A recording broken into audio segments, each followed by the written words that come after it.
Hujambo na karibu tena mtazamaji wa The World News katika kipindi hiki cha ulimwengu wa siasa. Bado upo nami Adamu Hussein na tunatazama mambo mengi ambayo yanajiri ulimwenguni. Lakini wakati huu tunautazama mpango wa nyuklia wa Iran, namna unavyomtia tumbo joto rais wa Marekani Bwana Donald Trump kiasi kwamba anawaza kufanya mashambulizi dhidi ya taifa hilo la Kiajemi. Iran na Marekani wamefanya mazungumzo ya ngazi ya juu nchini Oman, na wakati huu wanatarajiwa kufanya mazungumzo mengine katika duru ya pili ya mazungumzo ya nyuklia kati yao, na wamepanga kuyafanya huko Roma nchini Italia, wakati ambapo mkuu wa shirika la kimataifa la nishati ya atomiki akithibitisha kuelekea Tehran baadaye wiki hii.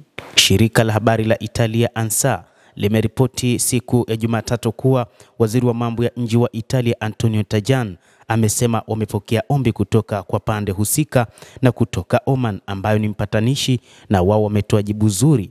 Matamshi hayo ameyatoa katika maonyesho ya dunia yanayofanyika Osaka huko Japan. Iran na Marekani zimesema zilifanya mazungumzo mazuri ya kujenga huko Oman Jumatano iliyopita na zimekubali kukutana tena wiki hii. Lakini bado rais wa Marekani Donald Trump ametishia kuchukua hatua za kijeshi iwapo makubaliano hayo hayatafikiwa. Vyombo vya habari vya Iran vimeripoti kuwasili kwa ujumbe wa Iran na Marekani katika mji mkuu wa Muscat na kufanya mazungumzo hayo. Lakini Tehran ikiwa katika mazungumzo ipo katika tahadhari kubwa, na ndio maana mazungumzo hayo hayakuwa ya moja kwa moja, kila upande ukiwa katika chumba chake na mawasiliano yakiendelea. Hata hivyo, wakati kila upande umezungumzia fursa ya kupiga hatua, pengo kati yao bado ni kubwa kutokana na mzozo ambao umedumu kwa zaidi ya miongo miwili, kutokana na kwamba mazungumzo haya hayakuwa ya moja kwa moja kama Iran ilivyotaka. Dalili za hatua zote zinaweza kusaidia kutuliza hali ya wasiwasi nchini Iran ambayo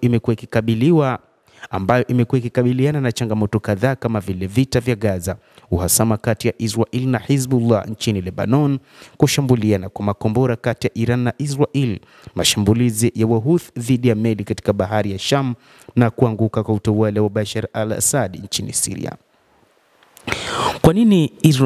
Kwa nini Iran hairuhusiwi kuwa na silaha za nyuklia? Iran inasema mpango wake wa nyuklia ni kwa madhumuni ya kiraia pekee. Inasisitiza kuwa haijaribu kutengeneza silaha za nyuklia, lakini nchi nyingi pamoja na shirika la kimataifa la kudhibiti nyuklia, shirika la kimataifa la nishati ya atomiki IAEA haziamini hilo. Mashaka juu ya nia ya Iran yalibuka wakati nchi hiyo ilipogunduliwa kuwa na vifaa vya siri vya nyuklia mnamo mwaka 2002. Hili lilivunja mkataba unaoitwa mkataba wa kuzuia uenezaji wa nyuklia NPT, ambao Iran na takribani nchi nyingi zote duniani zimetia saini. NPT imeruhusu nchi kutumia teknolojia ya nyuklia isiyo ya kijeshi kama vile dawa, kilimo na nishati, lakini hairuhusu utengenezaji wa silaha za nyuklia. Lakini je, mpango wa nyuklia wa Iran umeendelea kwa kiasi gani? Tangu Marekani ilipojiondoa katika mapatano ya nyuklia yaliyopo yanayojulikana kama mpango kamili wa utekelezaji wa pamoja JCPOA mwaka 2018, Iran imekiuka ahadi kuu kulipiza kisasi uamuzi wa kurejesha vikwazo.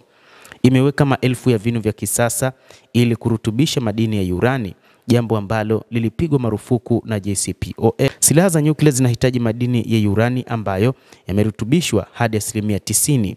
Chini ya JCPOA, Iran iliruhusiwa tu kumiliki hadi kilo 300 za madini ya uranium yaliyorutubishwa hadi 3.67% inayotosha kutengeneza nguvu za nyuklia za kiraia na kwa ajili ya utafiti, lakini sio mabomu ya nyuklia. Lakini kufikia Machi mwaka 2025, IAEA ilisema Iran ilikuwa na takribani kilo 275 za madini ya uranium ambayo ilikuwa imerutubishwa hadi 60%. Hiyo inatosha kinadharia kutengeneza takribani mabomu 4 hadi 6 ya silaha ya nyuklia iwapo Iran itaamua kurutubisha zaidi madini ya uranium. Maafisa wa Marekani wamesema wanaamini kuwa Iran ina makombora ya nyuklia na inaweza kugeuza madini ya uranium kuwa nyenzo ya kutengeneza mabomu mengi zaidi ya nyuklia ndani ya wiki moja. Hata hivyo, wamesema pia itachukua Iran kati ya mwaka hadi miezi 18 kutengeneza silaha za nyuklia. Wataalamu wengine wanasema silaha za kawaida zinaweza kutengenezwa ndani ya miezi 6 tu au chini ya hapo. Lakini kwa nini Trump alijiondoa kwenye makubaliano hayo ya nyuklia? Umoja wa Mataifa, Marekani na Umoja wa Ulaya ziliwekea Iran vikwazo vikubwa vya kiuchumi kuanzia mwaka 2010 kutokana na tuhuma kwamba mpango wake wa nyuklia ulikuwa unatumiwa kutengeneza mabomu. Vikwazo hivyo vilizuia Iran kuuza mafuta katika masoko ya kimataifa. Zaidi ya dola bilioni 100 ya mafuta hayo hazikupatikana tena kwa Iran.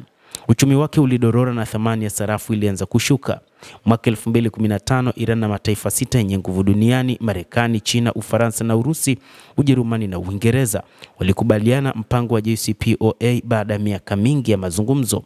Pamoja na kuweka kikomo cha Iran iliruhusiwa kufanya mpango wake wa nyuklia, iliruhusu IAEA kufikia vifaa vyote vya nyuklia vya Iran na kufanya ukaguzi wa maeneo yanayohusika. Kwa upande wake, mamlaka zilikubali kuondoa vikwazo, lakini kutokana na kile ambacho Donald Trump baada ya kuingia madarakani mwaka 2018 aliamua kuiondoa Marekani kwenye mazungumzo ya JCPOA ambayo ilikuwa nguzo muhimu ya makubaliano hayo. Alisema kuwa mpango mbaya kwa sababu haukuwa na wa kudumu na haukushughulikia mpango wa makombora wa balistiki wa Iran. Miongoni mwa mambo mengine, Trump aliwekea tena Iran vikwazo kama sehemu ya kampeni ya shinikizo zaidi ili kushinikiza Iran kujadili makubaliano mapya na wigo mpana.